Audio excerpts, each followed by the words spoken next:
El viento invernal que aullaba desde las cumbres de granito de la cordillera amarga traía el olor a nieve inminente y el sabor metálico y mordiente del hierro. Un presagio de una tormenta que sepultaría el valle en un silencio blanco. Lynn estaba al borde de la línea de árboles donde el denso bosque de pino cedía paso al claro azotado por el viento de la granja. Su cuerpo era un frágil ancla contra la ráfaga que amenazaba con barrerla como una hoja seca. Llevaba un vestido de algodón gris áspero, raído en el dobladillo y totalmente inadecuado para el brutal invierno de Montana, la tela pegándose a su figura como una segunda piel temblorosa que no ofrecía defensa contra la temperatura descendente. Sus botas eran de cuero agrietado, rellenas de trapos que hacía tiempo se habían empapado, dejando sus dedos entumecidos y ajenos a sus propios sentidos, mientras un chal de lana delgado, deshilachado y oliendo a humo de leña y desesperación, estaba apretado alrededor de sus hombros. Había caminado durante horas, o tal vez días. El tiempo había perdido su significado lineal, disolviéndose en un ciclo rítmico de colocar un pie delante del otro, impulsada solo por el vacío primal que roía su estómago y que ya no se sentía como hambre sino como una cavidad hueca donde antes había estado su vida. La cabaña delante era una estructura achaparrada y formidable de troncos labrados calafateados con barro y musgo, humo saliendo de su chimenea de piedra, una cinta gris perezosa que prometía un calor que apenas podía recordar. No se acercaba con la confianza de una invitada, sino con la vacilación de un fantasma, aterrorizada de que su presencia pudiera romper la ilusión de seguridad, pero impulsada adelante por saber que detenerse era tumbarse en la nieve y no levantarse jamás. El mundo a su alrededor era un estudio monocromático de dureza, los árboles negros, el cielo gris, el suelo blanco, y ella se sentía como una intrusión de color, por muy desvaído que fuera, en este paisaje de indiferencia. Se detuvo a 10 pasos de los escalones del porche, su aliento entrecortándose en la garganta cuando la puerta crujió al abrirse, no por el viento, sino por una mano que conocía el peso de la madera pesada. Un hombre salió, su silueta enmarcada por el tenue resplandor naranja del hogar detrás de él, un rifle descansando fácilmente en la curva de su brazo, su rostro oculto por el ala de un sombrero maltrecho y las sombras crecientes de la tarde. Samuel había oído el crujido de la nieve mucho antes de verla. El ritmo demasiado ligero para un ciervo y demasiado irregular para un lobo, un sonido que activaba los instintos afilados por años de soledad y la vigilancia cansada requerida para sobrevivir en un territorio que no concedía cuartel a los descuidados. Bajó el rifle lentamente mientras sus ojos se ajustaban a la luz gris plana del crepúsculo invernal, asimilando la visión imposible de la mujer de pie en su patio. Una figura tan frágil que parecía que el viento podría partirla en dos. Estaba temblando, un temblor violento e incontrolable que agitaba el aire a su alrededor. Su cabello oscuro pegado al cráneo por nieve derretida, sus ojos grandes y oscuros, conteniendo una profundidad de tristeza que lo golpeó con la fuerza física de un puñetazo. No habló de inmediato, su naturaleza siendo de silencio y observación, pero bajó del porche, sus botas crujiendo pesadamente en la costra, cerrando la distancia con un paso lento y deliberado, destinado a no asustar a una criatura ya lista para huir. Lynn lo vio acercarse, su corazón martilleando contra sus costillas como un pájaro atrapado, sus dedos congelados hurgando en los pliegues de su chal para recuperar lo único que le quedaba, el último lazo con una vida que le habían robado. Cuando estuvo lo bastante cerca para que viera las cicatrices en sus nudillos y las líneas cansadas grabadas alrededor de su boca, extendió su mano, su palma abriéndose para revelar una simple banda de oro que captó la luz agonizante, un círculo de calor en el aire helado. Su voz era un susurro agrietado, seco como pergamino viejo, apenas audible sobre el viento.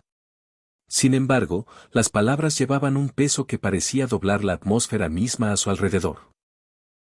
No he comido en 3 días, dijo, la confesión desgarrándose de su garganta con el filo dentado de la vergüenza.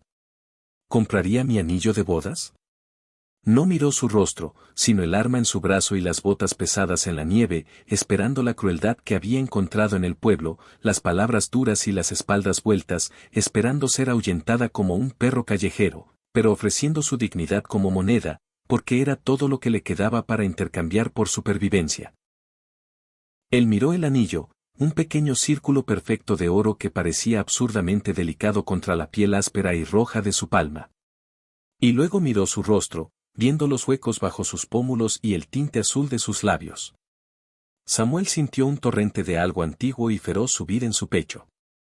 No piedad, porque la piedad era una moneda barata que no compraba nada, sino un reconocimiento solemne del sufrimiento que exigía acción.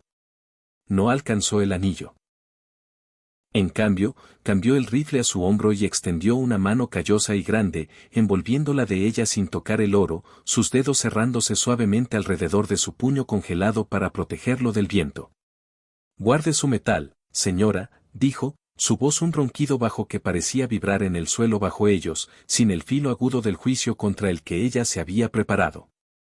«El oro no sirve para comer bien, y esta tormenta no espera por el comercio». Vio la confusión nublar sus ojos, la forma en que se tambaleaba mientras la adrenalina comenzaba a desvanecerse, dejando solo el agotamiento, y supo que estaba a momentos de colapsar. Sin pedir permiso, que sabía ella estaba demasiado débil para conceder, la guió hacia la cabaña, su mano firme en su codo, sosteniendo su peso mientras sus rodillas cedían en las escaleras. La transición del frío mordiente del patio al interior de la cabaña fue un shock físico. Una pared de calor golpeándolos que olía a resina de pino, tabaco curado y el aroma sabroso y pesado del guiso de venado que hizo que el estómago de Lynn se contrajera con una demanda violenta y repentina. La sentó en la silla tosca de madera labrada junto al fuego, la madera gimiendo bajo el cambio, y ella se sentó rígida, aferrando su chal, el anillo aún apretado en su mano como si temiera que él lo tomara por la fuerza si bajaba la guardia. Samuel se movió con una eficiencia que desmentía su tamaño, colgando su abrigo y sombrero, apoyando el rifle en la esquina y volviéndose hacia la olla de hierro suspendida sobre las llamas. El silencio entre ellos se extendía no con tensión, sino con el peso pesado y torpe de dos soledades chocando en la oscuridad. Ella lo observó servir el guiso en un cuenco de madera, el vapor subiendo en nubes espesas y fragantes que hicieron que su cabeza nadara, sus ojos siguiendo cada movimiento con el cansancio de un animal cazado que se encuentra en la guarida de un oso. Cuando colocó el cuenco en la mesa frente a ella, junto con un trozo de pan oscuro y denso, no se sentó frente a ella, sino que se retiró a las sombras de la habitación, apoyándose contra la pared lejana para darle la ilusión de privacidad, entendiendo instintivamente que comer en tal estado de inanición era un acto vulnerable, casi violento.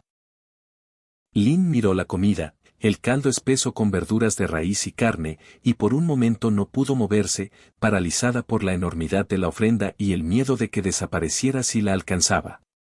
Luego, con mano temblorosa, levantó la cuchara, el metal chocando contra sus dientes mientras tomaba el primer sorbo, el calor extendiéndose por su pecho como fuego líquido, descongelando el hielo que se había asentado en su médula. Quería devorarlo, arrojar la comida a su boca hasta que el dolor cesara.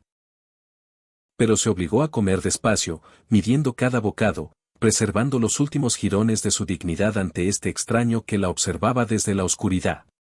Lágrimas picaron en las comisuras de sus ojos, calientes e involuntarias, no de tristeza, sino del alivio abrumador del calor y el sabor de sal y grasa, sabores que pensó que nunca volvería a conocer. Samuel la observó, notando la forma en que se mantenía erguida, la rectitud de su columna a pesar del agotamiento, la manera en que se limpiaba la comisura de la boca con un gesto pulcro y elegante que hablaba de una vida anterior a esta penuria. Vio el anillo sobre la mesa donde finalmente lo había colocado. Un ojo dorado observándolos a ambos, un testimonio de una promesa hecha a alguien más. Alguien notablemente ausente en esta selva helada. La tormenta afuera se intensificó al caer la noche por completo, el viento golpeando los troncos con la fuerza de un asalto físico, sellándolos en el pequeño mundo iluminado por el fuego de la cabaña. Lynn terminó la comida y apartó el cuenco. La letargia de la digestión luchando con su ansiedad, su cuerpo pesado y suave por el calor. Miró a Samuel, que se había acercado al fuego para añadir otro leño, las llamas iluminando los ángulos afilados de su rostro y el gris que veteaba su barba. «No tengo dinero», dijo, su voz más fuerte ahora, aunque aún teñida del temblor silencioso de la incertidumbre. «El anillo es todo lo que tengo. Si me quedo, debo pagar».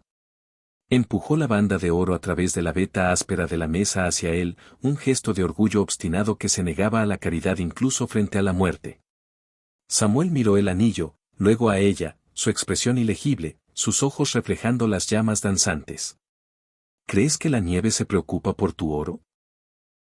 Preguntó, su tono no burlón, sino cansado, como si explicara una verdad simple a un niño. Si sales por esa puerta esta noche, mueres. Esa no es una transacción que esté dispuesto a hacer. Tomó el anillo, no para quedárselo, sino para pesarlo en su mano, sintiendo el calor que había robado de su piel, caminó y lo colocó suavemente de nuevo en su palma, cerrando sus dedos sobre él con una lentitud deliberada. Guárdelo, ordenó suavemente. No está pagando por su vida aquí. No con eso. Se volvió de nuevo al fuego, mirando las brasas, el silencio regresando a la habitación. Pero ahora era diferente.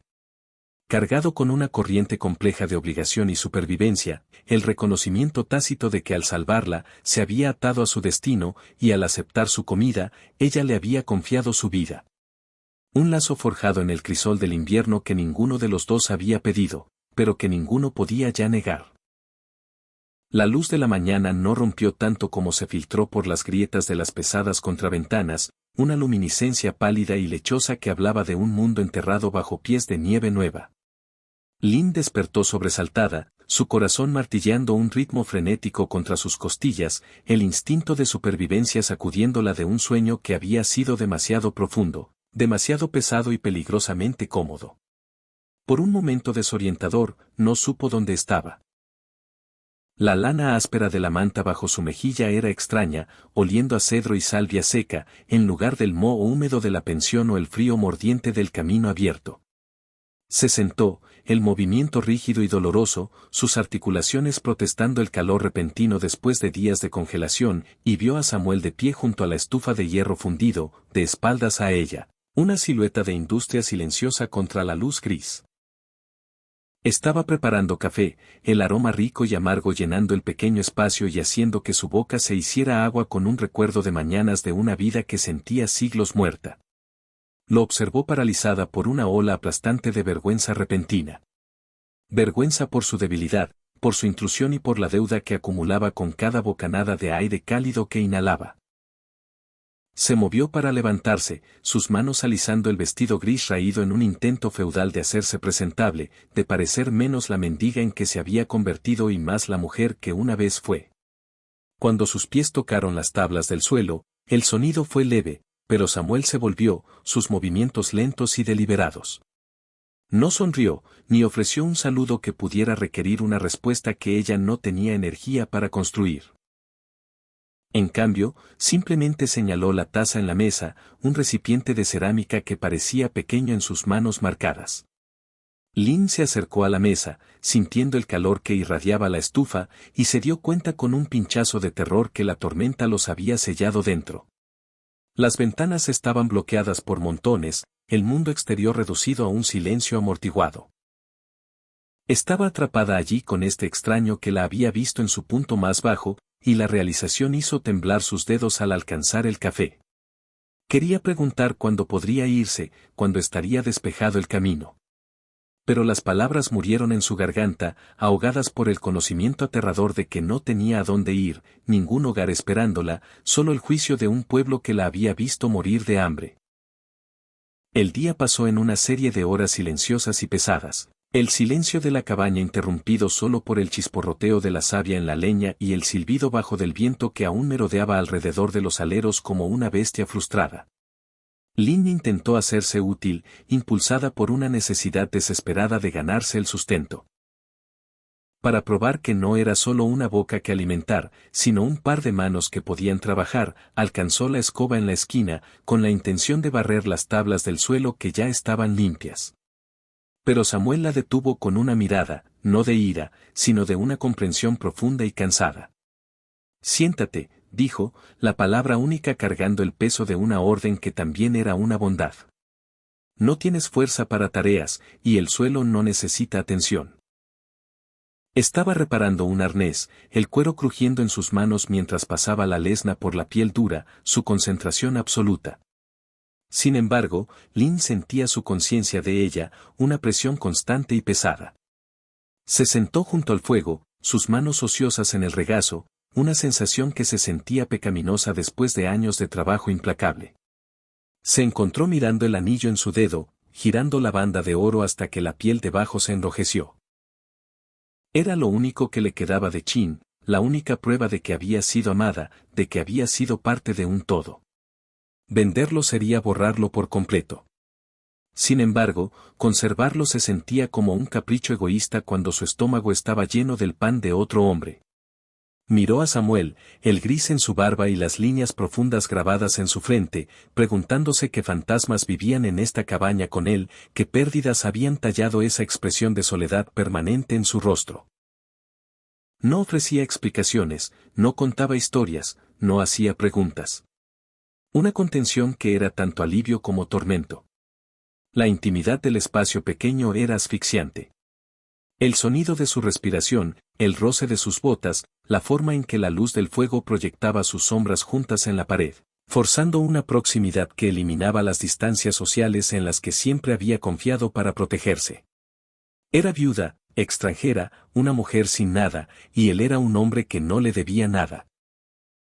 Sin embargo, allí estaban, unidos por la nieve y el simple hecho brutal de la supervivencia. Era media tarde cuando el silencio se rompió, no por el viento, sino por el tintineo de cascabeles de trineo. Un sonido alegre y discordante que cortó la atmósfera sombría de la cabaña como un cuchillo. El sonido se hizo más fuerte, acompañado por el resoplido pesado de caballos y el crujido de los patines sobre nieve compacta. Lin se congeló, sus ojos abriéndose en pánico, la sangre drenándose de su rostro mientras regresaba el viejo terror. El miedo a la gente respetable que la había mirado a través, luego a ella y finalmente hacia abajo. Se puso de pie abruptamente, buscando un lugar para esconderse, un rincón donde pudiera hacerse invisible, pero la cabaña no ofrecía ocultamiento. Samuel no se sobresaltó. Simplemente dejó el arnés en la mesa con un golpe deliberado y se levantó en toda su altura, sus ojos moviéndose hacia el rifle apoyado junto a la puerta.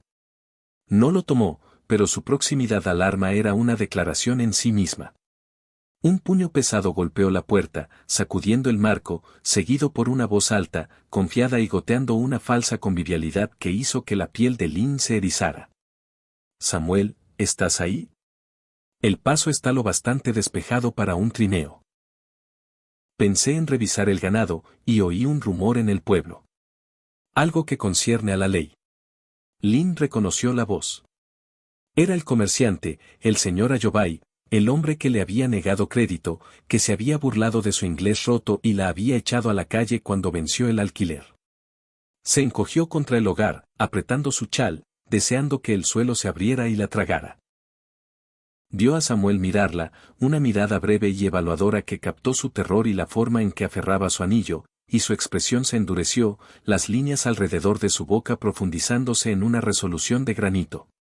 Caminó a la puerta, no con prisa, sino con el movimiento pesado e inevitable de un glaciar, y descorrió el pestillo, abriendo la barrera entre el santuario de la cabaña y el juicio del mundo. El aire frío irrumpió, trayendo el olor a caballos y tabaco, y enmarcado en el umbral estaba Ayobay, envuelto en un abrigo de búfalo, su rostro enrojecido por el frío y la autocomplacencia. Detrás de él, 2 hombres más del pueblo estaban sentados en el trineo, observando con ojos entrecerrados. La mirada de Ayobay barrió la habitación, pasando por alto a Samuel para posarse directamente en Lin, una sonrisa depredadora curvando sus labios como si hubiera encontrado una moneda perdida en la tierra. «Bueno, ahora», dijo Ayobay, pisando el umbral pero sin cruzarlo, por la figura ancha de Samuel. Parece que los rumores eran ciertos. Nos preguntábamos a dónde había ido la vagabunda. Sabes, Samuel, albergar a una vagabunda es un negocio complicado. Tiene deudas en el pueblo, cuentas sin pagar.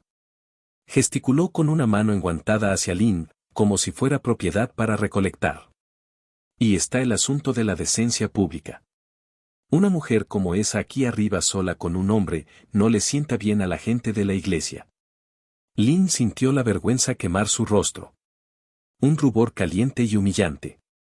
Dio un paso adelante, su mano temblando al intentar quitarse el anillo del dedo, desesperada por pagar cualquier deuda imaginaria que los hiciera irse. para comprarse la salida de esta nueva deshonra. Pagaré, susurró, su voz quebrándose. Tengo el anillo. Pero antes de que pudiera deslizar el oro de su nudillo, la mano de Samuel salió disparada, no para tomar el anillo, sino para detenerla. Empujó su mano suavemente pero con firmeza hacia abajo a su lado, sus ojos nunca dejando el rostro de Ayobai. Ella no tiene deudas que te conciernan, Ayobai, dijo Samuel, su voz baja, sin la fanfarronería del comerciante, pero cargando una vibración de peligro que hizo que los caballos en el patio sacudieran sus cabezas. Y en cuanto a la decencia, supongo que la única indecencia aquí es que 3 hombres salgan en una helada a acosar a una mujer hambrienta. Ayobai se erizó, su rostro enrojeciendo. Ahora mira, tengo derechos. Ocupó una habitación que no pagó. Ese anillo suyo. El anillo se queda donde está. Samuel lo cortó, la interrupción afilada como un látigo chasqueando. Dio medio paso adelante, forzando a Ayobai a retroceder ligeramente o ser pisoteado. La echaste en una ventisca. Si hay una deuda, es el pueblo el que la debe. Ahora sal de mi porche antes de que la nieve cubra tus huellas. Ayobai lo miró, midiendo la amenaza, mirando del ranchero silencioso y marcado al rifle apoyado justo dentro de la puerta, y luego de nuevo a la mujer en las sombras del hogar. Vio algo en los ojos de Samuel, una claridad fría y absoluta que prometía violencia, no por ira, sino por justicia. Y el coraje del comerciante, construido en libros de contabilidad y posición social, se derrumbó al instante. Balbuceó unas palabras más sobre la ley y el sheriff, pero ya estaba retrocediendo por los escalones, su fanfarronería desinflándose en murmullos hoscos. Samuel los observó irse, de pie en la puerta abierta hasta que el trineo dio la vuelta y los cascabeles se desvanecieron en la distancia, tragados una vez más por el vasto paisaje indiferente. Solo entonces cerró la puerta y bajó el pestillo, el sonido resonando como un disparo en el silencio repentino. Se volvió para encontrar a Lynn exactamente donde la había dejado, lágrimas corriendo silenciosamente por su rostro, su cuerpo temblando con las réplicas de adrenalina y humillación. Lo miró, sus ojos grandes y escrutadores, esperando que exigiera el anillo, que pidiera el pago que acababa de defender. ¿Por qué?, preguntó, la palabra apenas un aliento. Volverán. Hablarán mal de ti. Samuel pasó junto a ella hacia el fuego, tomando el atizador para remover las brasas, las chispas subiendo en un enjambre repentino y caótico. Que hablen, dijo, de espaldas a ella, su voz áspera con una emoción que se negaba a nombrar. Las palabras no te congelan.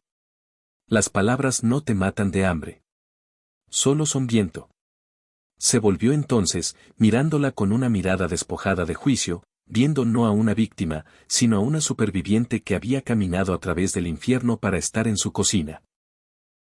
Conservaste ese anillo cuando te estabas muriendo de hambre, dijo en voz baja. Eso no es debilidad, señora. Eso es hierro. Extendió la mano, no para tocarla, sino para empujar la pesada tetera de hierro de nuevo sobre el calor, un gesto de continuidad doméstica que rompió la idea de su partida inminente. No vas a volver allí, afirmó, no como pregunta ni oferta, sino como un hecho tan innegable como las montañas afuera. La nieve es demasiado profunda, y mis caballos necesitan cuidado. Puedes ganarte el sustento aquí si tus manos están dispuestas, pero no comprarás tu vida con oro. Ese libro de cuentas está cerrado. La tormenta se rompió en algún momento en las horas grises antes del amanecer. La violencia del viento reemplazada por una quietud tan profunda que los despertó a ambos con su ausencia repentina. Cuando Lynn abrió la puerta, el mundo había sido rehecho. La mugre y el barro de los días anteriores estaban enterrados bajo una sábana prístina y segadora de blanco que se extendía sin interrupción hasta el horizonte, borrando el camino, las cercas y las cicatrices de la tierra. El aire era afilado como navaja, lo bastante frío para congelar el aliento en sus pulmones al instante. Pero el sol estaba saliendo, proyectando largas sombras azules sobre los montones y convirtiendo los cristales de hielo en los árboles en diamantes. Salió al porche, envuelta en el pesado abrigo de lana que Samuel le había entregado sin palabras, y sintió una extraña y aterradora sensación de liberación. El pueblo había desaparecido, cortado por millas de nieve intransitable. Las deudas, los susurros, los ojos crueles del comerciante, pertenecían a un mundo diferente, uno que no podía alcanzarla ni oírla. Samuel ya estaba en el patio, paleando un camino al establo, su aliento nublando el aire, el raspado rítmico de la pala contra la madera, el único sonido en el vasto silencio. No levantó la vista cuando ella bajó los escalones, sus botas hundiéndose en la nieve fresca, pero se detuvo cuando ella alcanzó la puerta del establo, apoyándose en el mango de la pala para observarla. Esta vez no se acobardó, ni le ofreció el anillo. En cambio, pasó junto a él hacia el calor tenue y perfumado del establo, donde los caballos se movieron y relincharon ante su acercamiento. Encontró el tenedor apoyado contra la pared, la madera lisa y gastada por años de uso, y lo levantó, sintiendo su peso, la realidad del trabajo que tenía por delante. No era un regalo de caridad. Era un compartir de la carga, un contrato silencioso forjado en las secuelas de la tormenta. Mientras comenzaba a arrojar el heno a los compartimentos, la banda de oro en su dedo captó un rayo perdido de sol filtrándose por el desván, destellando no como moneda de desesperación, sino como símbolo de la vida que se había negado a entregar. Afuera, Samuel reanudó su palear, el ritmo sincronizándose con el de ella. Dos soledades moviéndose juntas en la tranquila mañana, unidas no por palabras ni deudas, sino por el simple acto perdurable de seguir viviendo.